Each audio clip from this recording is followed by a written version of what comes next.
de requin à Saint-Leu, un surfeur a été blessé au poignet et au mollet. Le quinquagénaire est soigné à l'hôpital de Saint-Paul où nous prendrons de ses nouvelles avec notre correspondant sur place.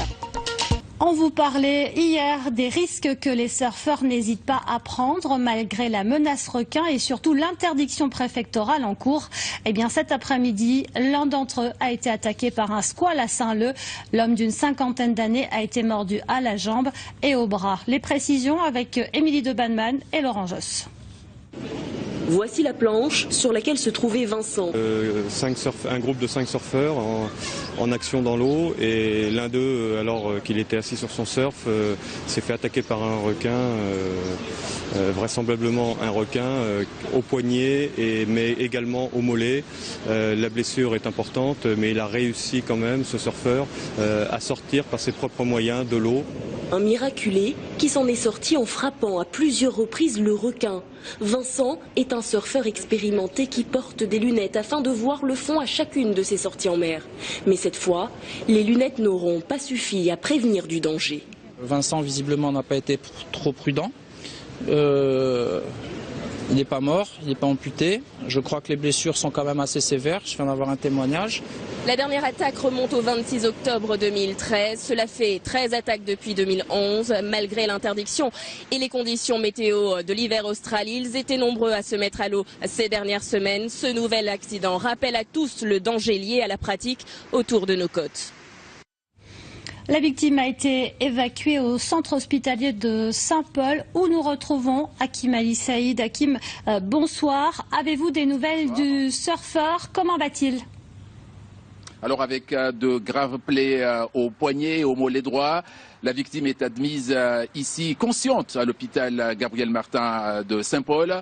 Le surfeur de 51 ans, choqué, au regard hagard, sait qu'il a eu beaucoup de chance, qu'il revient de loin. Il a eu beaucoup de chance dans le combat contre l'animal sauvage, le combat contre le squale, le combat pour la vie.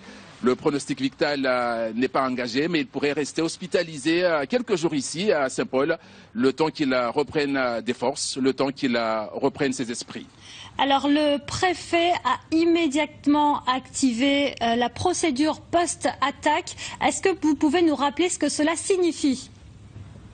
C'est d'abord une grosse opération de pêche qui est lancée dès ce soir avec plusieurs bateaux mobilisés autour de la zone de l'attaque à Saint-Leu.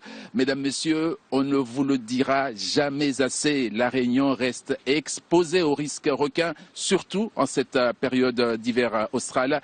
Toutes les activités comme le surf, la baignade sont interdites, sauf dans le lagon et dans les zones bien définies par des décisions municipales.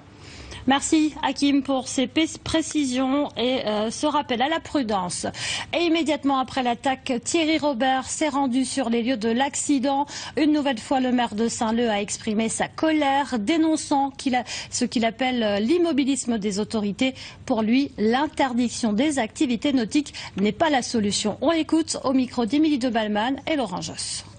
Aujourd'hui, on est en train de tout interdire à La Réunion. Aller faire un pique-nique chemin volcan, plus le droit. Aller dans la mer à pêche de poissons, plus le droit. Aller surfer le sport nautique, plus le droit. Ben, à compter de maintenant, dis le créole, sort de votre case, allez travailler, et sort de travail, rentre de votre case, et surtout laisse même pas la fenêtre ouverte, fermée, reste en dedans, sort plus du tout dehors. Faut arrêter, on est à La Réunion. La Réunion, l'île intense, La Réunion avec la mer, il faut qu'on puisse avoir accès à la mer, accès à la montagne. Voilà ce que l'on pouvait dire ce soir sur cette actualité.